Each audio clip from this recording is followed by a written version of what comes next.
رسول الكريم أعوذ بالله من الشيطان الرجيم بسم الله الرحمن الرحيم الحمد لله رب العالمين الرحمن الرحيم مالك يوم الدين إياك نعبد وإياك نستعين اهدنا الصراط المستقيم صراط الذين أنعمت عليهم غير المغضوب عليهم ولا الضالين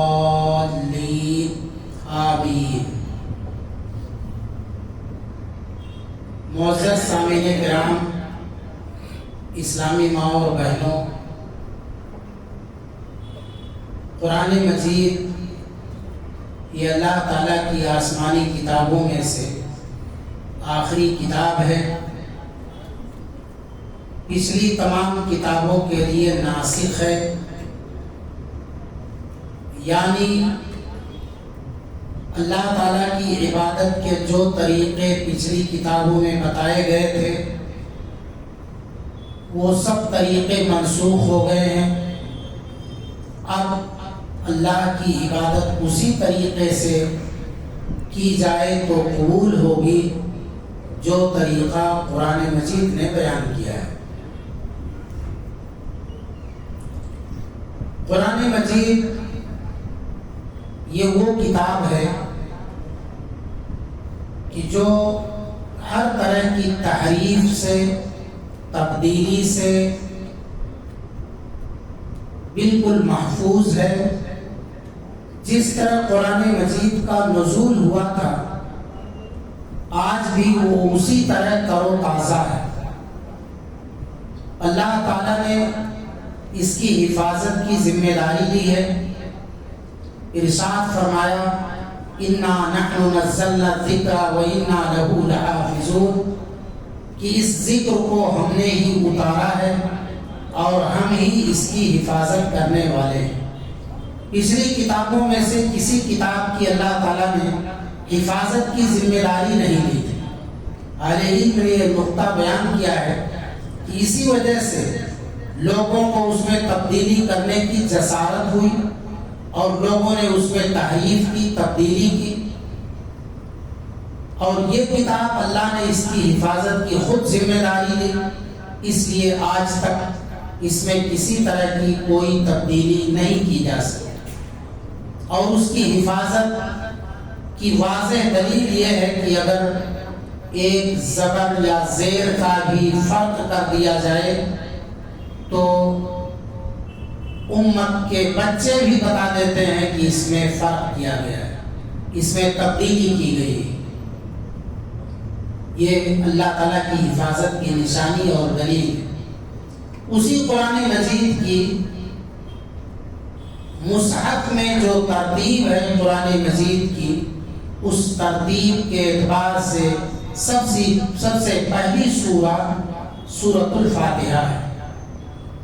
سورۃ الفاتحہ جس سے قرآن مجید کی ابتدا ہوتی ہے، اس سورت کے ناموں میں سے ایک نام سورۃ الفاتحہ ہے، ایک نام ام الکتاب ہے، ایک نام ام القرآن ہے، اسی طرح السبع المثانی ہے اور الرقیہ ہے۔ یہ سب سورۃ الفاتحہ کے نام ہیں۔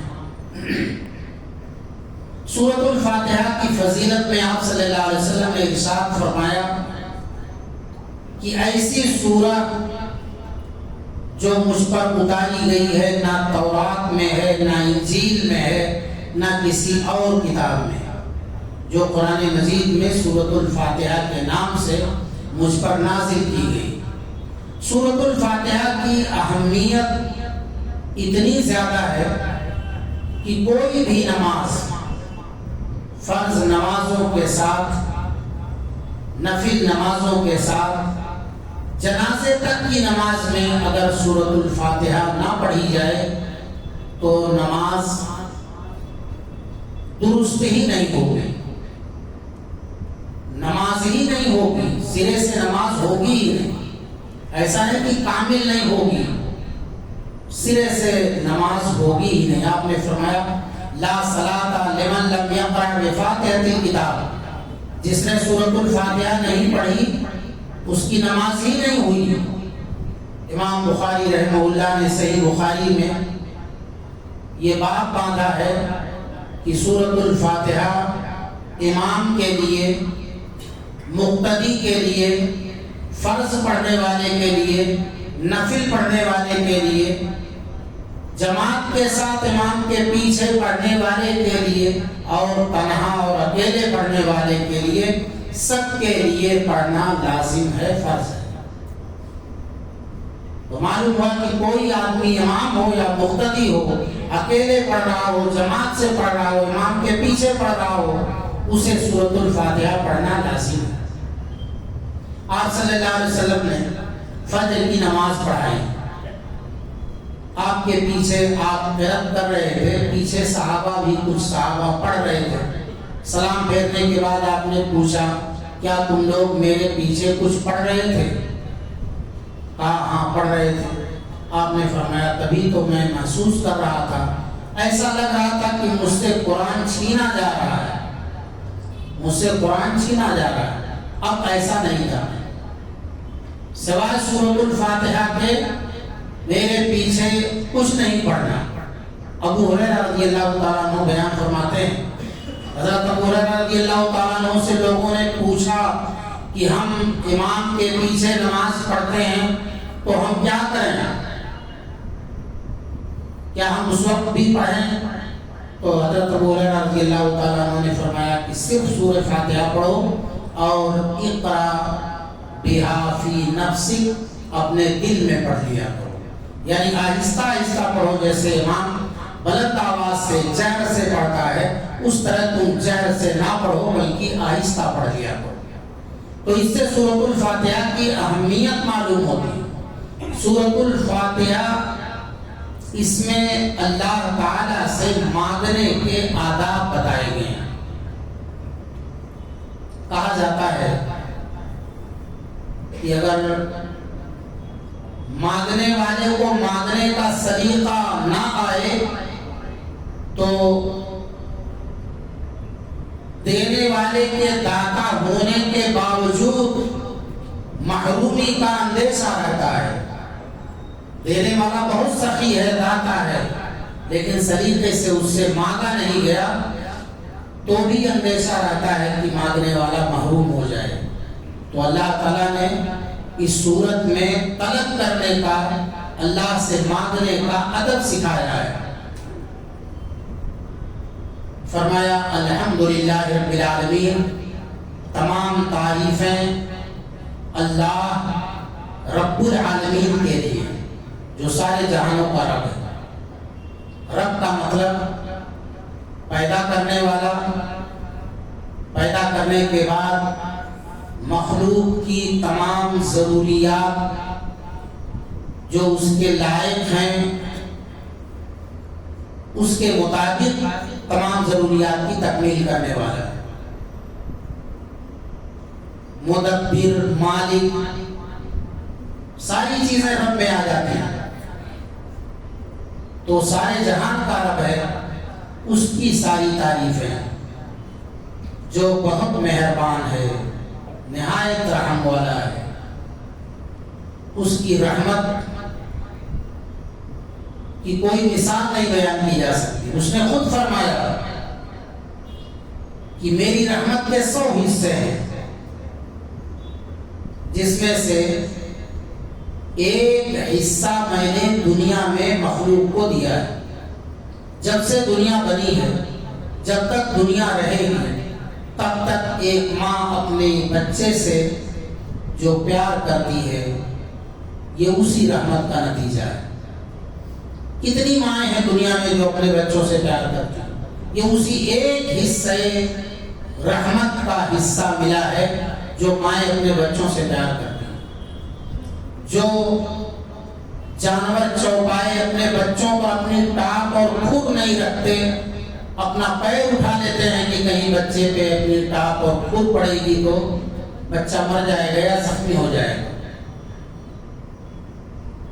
ایک مرغی چیل سے لڑ جاتی ہے اپنے بچوں کو بچانے کے لیے، یہ یہ محبت، یہ رحمت اسی اللہ کے ایک حصے رحمت کا نتیجہ ہے۔ جو بھی دیا، کرپا، مہربانی، رحمت لوگوں میں پائی جاتی ہے، جو ہمارے آنکھوں سے آنسو ٹپکتے ہیں کسی کی تکلیف دیکھ کر، اس پر جو ہمیں ترس آتا ہے، یہ سب اسی ایک حصے رحمت کا نتیجہ ہے۔ باقی 99 حصے رحمت کے اللہ تعالیٰ نے اپنے پاس رکھے ہیں۔ قیامت کے دن اپنے مومن بندوں پر اللہ تعالیٰ اس 99 رحمت سے ان پر مہربانی فرمائیں گے۔ تو اللہ تعالیٰ بہت مہربان، نہایت رحم والے، مالک یوم الدین، بدلے کے دن کا وہ مالک۔ اس دن کسی کو کوئی اختیار حاصل نہیں ہوگا۔ دنیا کے بڑے بڑے بادشاہ، شہنشاہ، جابر، ظالم، سب اس دن تھرائے ہوئے کھڑے ہوں گے۔ کسی کو بولنے کی جرات نہیں ہوگی کہ وہ زبان کھول سکے۔ اس دن اللہ کی ہی حکومت ہوگی، اللہ کی طرف سے اعلان ہوگا لمن الملک اليوم، آج کس کی بادشاہت ہے۔ کسی کو ہمت نہیں ہوگی کہنے کی کہ میری بادشاہت ہے، یا دنیا میں میں بہت بڑا بادشاہ تھا، کئی ملکوں پر میری حکومت تھی، نہیں۔ تو وہی اکیلے مالک یوم الدین۔ یہ اللہ کی شان میں اللہ کی تعریف ہے، مانگنے کا ادب ہے، سلیقہ ہے کہ اللہ سے مانگو تو اس کی تعریف بیان کرو، اس کی صفات بیان کرو، اس کی خوبیاں بیان کرو، اس کی قدرت بیان کرو، اس کی قہاریت بیان کرو، اس کی شان جلالی اور کمالی دونوں اس کے سامنے رکھو تو معلومی کا اندیشہ نہیں رہا۔ اس کے بعد فرمایا ایاک نعبد و ایاک نستعین، ہم تیری ہی عبادت کرتے ہیں اور تجھی سے مدد مانگتے ہیں۔ یہاں ٹھہر کر غور کریں کہ ہر نمازی حالت نماز میں، ہر رکعت میں، ہر نماز کی ہر رکعت میں رب کی جناب میں اقرار کرتا ہے، اعتراف کرتا ہے، عہد کرتا ہے، بار بار اس عہد کو دہراتا ہے کہ ہم تیری ہی عبادت کرتے ہیں اور تجھی سے مدد مانگتے ہیں، تیری ہی عبادت کریں گے اور تجھی سے مدد مانگیں گے۔ اب اگر وہ کسی اور کی عبادت کر لیتا ہے، کسی اور سے مانگ لیتا ہے تو وہ بدعہدی کرتا ہے، بے وفائی کرتا ہے، عہد شکنی کرتا ہے، وہ شرک کرتا ہے، اللہ سے وعدہ کرنے کے بعد وعدہ خلافی کرتا ہے۔ اس لیے ہر بندے کو اس نقطے پر غور کرنا چاہیے کہ ہم اللہ سے روز عہد کرتے ہیں کہ ہم تیری ہی عبادت کریں گے، تیری ہی عبادت کرتے ہیں، تیری ہی عبادت کریں گے، تجھی سے مانگتے ہیں، تجھی سے مانگیں گے، یعنی کسی اور سے نہیں مانگیں گے۔ مانگنا عبادت ہے، دعا عبادت ہے، الدعاء هو العبادہ۔ آپ صلی اللہ علیہ وسلم نے فرمایا دعا ہی عبادت ہے، کسی غیر اللہ سے مانگ لیے تو یہ شرک ہے، اور یہ اس عہد کی بدعہدی اور عہد شکنی۔ اس کے بعد جو مانگنے کی چیز ہے وہ ہے صراط مستقیم، اہدنا الصراط المستقیم، ہمیں سیدھے راستے کی رہنمائی فرما۔ صراط الذین انعمت علیہم، ان لوگوں کا راستہ جن پر تو نے انعام فرمایا ہے، اور انعام یافتہ بندے جن پر اللہ نے انعام فرمایا ہے وہ انبیاء، صدیقین ہیں، شہداء ہیں، صالحین ہیں۔ اللہ تعالیٰ نے فرمایا وَحَسُنَ أُولَٰئِکَ رَفِیقًا، یہ لوگ بہترین ساتھی ہیں۔ کسی کو انبیاء کی صحبت مل جائے، رفاقت حاصل ہو جائے تو یہ بہت بڑی سعادت کی بات ہے۔ اور جو اللہ کی مانیں گے، رسول اللہ صلی اللہ علیہ وسلم کی مانیں گے، انہیں ایسے ہی لوگوں کی سعادت ملے۔ تو ہر بندہ اللہ تعالیٰ سے جب یہ سورت کی تلاوت کرتا ہے تو وہ صراط مستقیم مانگتا ہے، اور صراط مستقیم نبیوں کا، صدیقین کا، شہداء اور صالحین کا راستہ ہے۔ مزید آگے بڑھ کر وہ کہتا ہے غیر المغضوب علیہم ولا الضالین، ان لوگوں کا راستہ نہیں جن پر غضب نازل ہوا ہے، جو گمراہ ہوئے ہیں ان لوگوں کا راستہ ہے۔ اور مغضوب علیہم جن پر غضب نازل ہوا ہے یہ یہود ہیں، اور ضالین گمراہ لوگ یہ نصارہ ہیں، یہ عیسائی ہیں۔ ابن ابی حاتم رحمہ اللہ نے اپنی تفسیر میں کہا ہے کہ اس بات پر اتفاق ہے اہل علم کا، مفسرین کا، کہ مغضوب علیہم سے مراد یہودی ہیں اور ضالین سے مراد نصارہ ہیں۔ یہاں بھی آپ غور کریں کہ آپ ہر نماز میں، ہر رکعت میں جب سورہ فاتحہ پڑھتے ہیں تو یہاں یہود و نصارہ کے راستے کے علاوہ نبیوں کا راستہ طلب کرتے ہیں، مانگتے ہیں اللہ تعالیٰ سے کہ ہمیں یہود کا راستہ نہیں چاہیے، یہودیوں کا اور عیسائیوں کا راستہ نہیں چاہیے۔ اب اگر یہودیوں کے طریقے پر چلتے ہیں، یہودی چال اختیار کرتے ہیں، کرسچنوں سے مشابہت اختیار کرتے ہیں تو یہ بھی بدعہدی ہے۔ یہ بھی ایک طرف زبان سے یہود کے راستے سے بچنے کی دعا مانگی جا رہی ہے اور عملی طور پر انہی کا راستہ اختیار کیا جا رہا ہے، تو یہ تضاد ہے ہماری دعا میں اور ہماری طلب میں اور ہمارے عمل میں، لہذا اس سے بھی بچنا چاہیے۔ آپ صلی اللہ علیہ وسلم بارہا اپنے صحابہ کو نصیحت فرماتے تھے اور آپ فرماتے تھے کہ خالف الیہود والنصارى والمشرکین، یہود کی، نصارہ کی، مشرکین کی مخالفت کرو۔ عاشورہ کے روزے کے بارے میں آپ نے بارہا سنا ہوگا کہ آپ فرماتے تھے، آپ نے فرمایا کہ آئندہ سال میں یہود کی مخالفت میں 9ویں تاریخ کو روزہ رکھوں گا، 10ویں تاریخ کے بجائے 9ویں تاریخ عاشورہ۔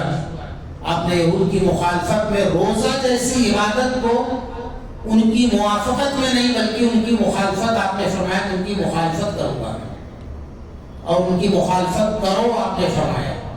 آپ نے فرمایا یہودی جو لوگ جو نماز پڑھتے ہیں تو اپنی کمر پر ہاتھ رکھتے ہیں، تم ایسا نہ کرو، کوئی بھی نماز پڑھتے وقت اپنی کمر پر ہاتھ رکھ کر نماز نہ پڑھے، آپ نے منع فرمایا۔ آپ نے فرمایا یہودیوں کی مخالفت کرو، مشرکین کی مخالفت کرو، حائضہ عورتوں کے ساتھ وہ بھود و باش اختیار نہیں کرتے، رہن سہن اختیار نہیں کرتے، کھانا پینا نہیں کھاتے ایک ساتھ میں، وہ عورتیں الگ کھاتی ہیں، مرد الگ کھاتے ہیں۔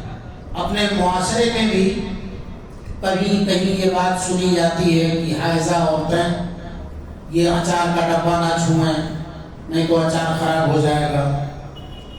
یہ مشرکین سے باتیں آئیں، مشرکوں کے ہاں یہ تہذیب ہے، ان کو الگ رکھا جاتا، وہ رسوئی گھر میں نہیں جاتی، کچن میں نہیں جاتی، کھانا نہیں پکاتی۔